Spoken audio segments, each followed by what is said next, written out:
Mungkin ini baru 1, 2, 3 dari ratusan yang kami hafal tentang bagaimana mulianya Ahlul Badar. Nah sekarang kita tinggal kembalikan, kenapa mereka bisa dapat seperti itu? Jawabannya apa? Quwwah azimatuhum ala hifdz syariah wa ala ittiba'i Rasulillah.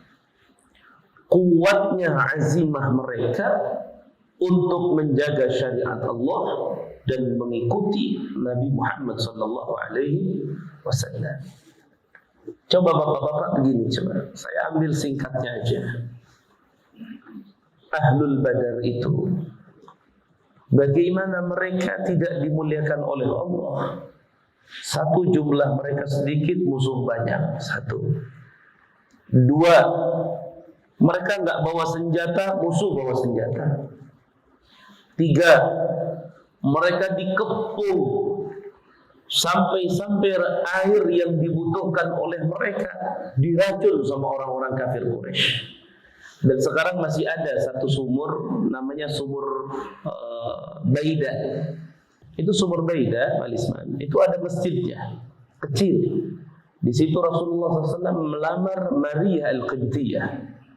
Dan di masjid itu nanti Nabi Isa alaihi salam bertalbiyah dan sholat bersama ribuan bala tentara di masjid itu. Bayangkan masjid itu kecil, tapi masuk banyak nanti. Itu ada sumur besar, diameternya kurang lebih 7 sampai 10 meter lah. Itu sumur, itu diracun. Sampai-sampai sahabat sampai di sumur itu, kata Nabi SAW, ayo kalian ambil air di situ. Diambil air, pas mau diminum sama Rasulullah.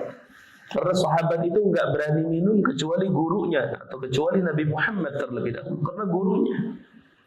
Kalau kita mah cuek aja ya, ngumpul sama guru belum minum, murid belum ceruk udah habis 3, murid masih gurunya masih santai, muridnya udah 10 habisin gorengnya. Ya, kurangnya akhlak kita kadang-kadang. Ya, makanya bapak-bapak kalau nanti ngumpul sama saya jangan ada yang berani nyentuh gue. Kalau saya belum nyentuh, nggak boleh. Masya Allah. Ya. Tahu bapak-bapak? Ibu-ibu tahu enggak? Nabi pas mau minum, datang Jibril alaihissalam. Kata ya Rasulullah, inna hadzal bi'ra masmumun. Duhai Nabiku tercinta, ini sumur udah diracun, bahaya, jangan diminum. Akhirnya diturunkan semua air yang sudah diambil, diturunkan semua air. Rasulullah SAW bangun dari duduknya menghampiri sumur. Kemudian Nabi membaca Bismillahirrahmanirrahim, la yadurru ma'asmihi syai'un fil ardi wa la fis samai wa huwa as-sami'un alim. Langsung Nabi meludah ke dalam sumur. Beres meludah ke dalam sumur, kata Nabi, ambil airnya sekarang. Ditimba sama sahabat, diminum sama Rasulullah. Kata Nabi Muhammad, ini sumur rayyan liman syaribahu wa shifaan liman syaribah. Nabi yang menjamin, ini sumur airnya menjadi segar bagi yang haus dan airnya menjadi obat bagi yang sakit. Sahabat udah lembek-lembek karena fisik, karena puasa, syukur mereka. Ada sahabat yang sakit, sembuh mereka. Sampai detik ini itu sumur masih ada. Cuma saya dipager. Makanya dalam sejarah Rasulullah SAW itu tidak ada cerita Nabi meludah sampai ke bumi, nggak ada cerita. Kalau ada yang menceritakan Nabi SAW meludah sampai ke bumi, cerita bohong itu, nggak ada. Nggak ada. Nabi itu kalau mau meludah, sahabat itu berlari mengambil ludahnya. Ada yang diambil pakai tangannya, ada yang diambil pakai ini itunya, ada yang diambil pakai mulutnya, macam-macam. Mereka berebut. Kita sekarang habis dikasih syariatnya nggak berebut, sholat duha nggak berebut, sholat isyraq. Giliran sholat isyraq, Allahu Akbar, raka'atain isyraq, Allahu Akbar. Baca surat, baca salam. Beres sholat isyraq, doanya nggak tahu. Ini kalau satu-satu dites doa sholat isyraq, kayaknya pada mundur ini. Bulan depan nggak ngaji lagi nih. Doa sholat isyraq, bayangin cuma jarang yang tahu. Giliran doa sholat duha, banyak yang tahu. Allah duha. Kenapa? Buat fulus. Ini yang bab fulus sudah, masya Allah. Tapi yang bab isyraq, lil qulub wal iman, sudah malas bawaannya. Ya, masya Allah. Ketika Nabi Sallallahu Alaihi Wasallam sudah sampai di Badar, dan kondisi Badar saat ini tidak berubah. Saya sampaikan dulu, kondisi Badar saat ini tidak berubah. Yang berubah cuma satu. Apa? Al-Arish. Arish itu adalah saum yang dibangun oleh sahabat Nabi untuk Nabi. Kenapa disebut Arish? Arish itu bahasa Arab yang artinya pelapah kurma. Karena dia dibangun dari pelapah kurma, disebutlah saung tersebut Arish. Hebatnya Nabi, tahu Bapak Ibu di Arish ini, di Arish. Ketika musuh sudah mendekat, ketika musuh sudah datang, Bapak Ibu, itu sahabat Sa'ad bin Abi Waqqas, sahabat Abu Bakar As-Siddiq, itu laporan ke Rasulullah. Nabi, itu musuh udah dekat ya Rasul. Itu musuh udah dekat. Apa jawab Nabi sallallahu alaihi wasallam di Arish itu? Kata Nabi, as-salah ya Abu Bakar. Salat wahai Abu Bakar. Salat wahai Abu Bakar. Nabi salat lagi. Di situ hujan akhirnya. Sampai wajah Nabi sallallahu alaihi wasallam itu kotor dengan lumpur. Akhirnya Nabi sallallahu alaihi wasallam berdoa mengangkatkan tangan sampai sorbannya Nabi. Nabi itu pakai sorban. Itu sampai sorbannya itu jatuh. Akhirnya setelah Nabi berdoa, Abu Bakar Siddiq datang lagi, ya Rasulullah, ini musuh udah dekat nih, mau nyerang kita. Kata Rasulullah SAW, ya Abu Bakar as-salat. Salat wahai Abu Bakar. Salat lagi Nabi Muhammad SAW. Beres salat, barulah Nabi katakan an-nusrah. An-nusrah. An-nusrah 3 kali. Abu Bakar, pertolongan udah tiba, pertolongan udah datang, ayo kita bangun. Bangun akhirnya Rasulullah SAW. Arish ini berubah. Sekarang di tempat tersebut dibangun sebuah masjid besar, namanya Masjid Arish. Tapi kalau Anda jalan dari masjid itu ke depan, ada satu bangunan tua dan itu belum berubah dari zaman Nabi. Disitulah Nabi Sallallahu Alaihi Wasallam mengikat untanya. Mengikat untanya disebut namanya ribat. Kayak pesantren gitu berarti ya. Disebut namanya ribat. Ribat itu dari kalimat rabata yarbutu ribatan, artinya mengikat. Jadi Nabi ketika perang Badar, untanya Nabi diikat di sebuah tempat, bangunannya sampai detik ini masih ada. Ini saya gambarkan dulu saat ini di sana. Dan kalau kita dari situ balik lagi, kemudian ambil ke arah sebelah kanan masjid, itu pemakaman 70 kafir termasuk Abu Jahal itu ada. Dan saat ini menjadi tempat sampah.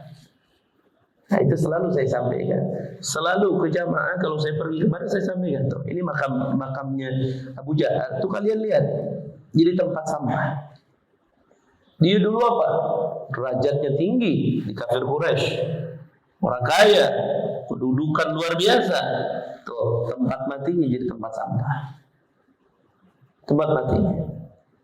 Gunung yang berwarna putih di Badar selalu dibilang gunung malaikat, tapi detik ini masih. Warna gunung di Arab itu semuanya sama, anggaplah coklat kecuali satu. Itu ada gunung warnanya putih, itu putih sudah. Kenapa? Turunnya 5.000 tentara Allah yang mereka adalah malaikat itu di tempat tersebut. Ya. Bi 5,000 minal malaikati munzalin. Itu turunkan 5.000 malaikat. Nah, singkat ceritanya Bapak Ibu, kecambuk perang terjadi. Itu ma'rikah. Ma'rikah itu tempat berkecambuknya perang. Itu sampai detik ini masih ada. Jadi kita bisa ngegambarin kalau di sana Nabi sebelah sini, musuh sebelah sana, tempur di tengah-tengah. Akhirnya apa? Akhirnya menang Ahlul Badar. Padahal Anda tahu, ketika sebelum sahabat sampai ke sumur Baida, itu mereka sudah dapat informasi. Kenapa? Karena sahabat ini pergi ke Badar bukan mau perang, Bapak Ibu. Sahabat Nabi ini pergi ke Badar cuma mau ngambil haknya mereka yang dulu saat mereka hijrah ke Madinah, mereka dijarah barangnya, diambil secara zalim. Nah, mereka mau ambil lagi sekarang hartanya. Saudaranya lewat dari Syam menuju Mekah lewat Badar. Kita jegat di Badar, kita ambil hak kita, kita tinggalkan mereka. Ternyata kabar itu bocor sampailah ke kufar Quraisy. Ternyata mereka sampai di sana disampaikan bahwa Muhammad nantang perang. Coba bahasanya. Tapi Bapak Ibu, singkat ceritanya, peperangan Badar itu menang. Sahabat itu jumlahnya sedikit, gak bawa peralatan perang. Akhirnya Nabi Muhammad meminta pendapat sahabat. Hei sahabat, iya, kita sekarang ada dalam kondisi di mana kita jumlahnya sedikit, mereka banyak. Bayangkan 1:4. Mereka bersenjata lengkap, kita enggak. Bagaimana menurut kalian coba? Kita harus bagaimana sekarang? Nabi Muhammad meminta pendapat kepada sahabat, mengajarkan. Apa kata sahabat? Ya Rasulullah, inna la naqulu mithla ma qala al-hawariyun li Musa. Idhhab anta faqatila inna hahuna qa'idun. Kata sahabat Nabi, duhai Rasul, aku tidak akan pernah menjadi orang-orang seperti pengikut Musa. Di mana pengikut Musa mereka mengatakan kepada Musa ketika perang, idhhab, pergilah engkau wahai Musa, peranglah engkau berdua sama Harun. Inna hahuna qa'idun, kami di sini akan duduk nunggu kabar nanti. Itu kelompok Musa kan begitu. Nabi Musa perang berdua sama Nabi Harun. Kaumnya ngomong apa? Mau perang, pergi aja. Kami nunggu aja di rumah. Nanti hasilnya menang kalah, kami tunggu aja. Sahabat ngomong, kami nggak akan mengatakan seperti orang Hawariyun. Justru kami akan mengatakan, idhhab anta, pergilah engkau untuk berperang ya Rasulullah. Inna ma'akum mujahidun, aku bersama engkau ya Nabi tidak akan pernah kalah. Artinya kami akan berperang. Di situ Nabi sallallahu alaihi wasallam tabassam, tersenyum. Wa kharaja dam'u, di situ Nabi meneteskan air mata.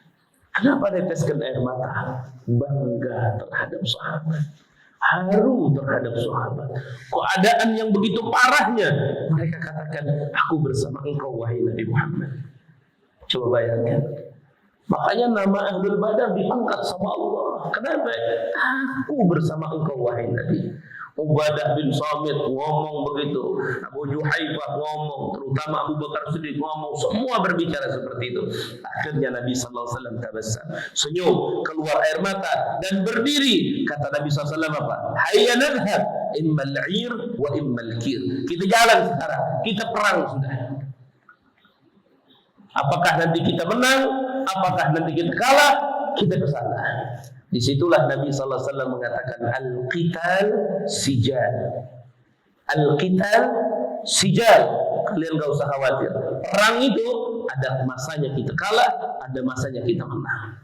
Akhirnya Nabi memberikan mau'izah. Nah, mau'izah ini kalau saya kupas pasti lama. Akhirnya Bapak Ibu yang dimuliakan Allah, Sahabat berangkat dengan Nabi, strategi perang dipakai sampai akhirnya Nabi Muhammad SAW menang ibadah Allah.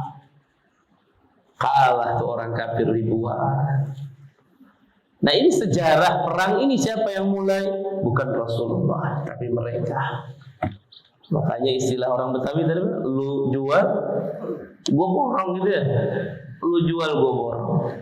Itulah sejarah sedikit tentang perang Badar, sehingga mereka ketika betul-betul dalam kondisi yang luar biasa dan mereka berdiri untuk Allah dan Rasulnya, diangkatlah derajat mereka oleh Allah Subhanahu wa Ta'ala.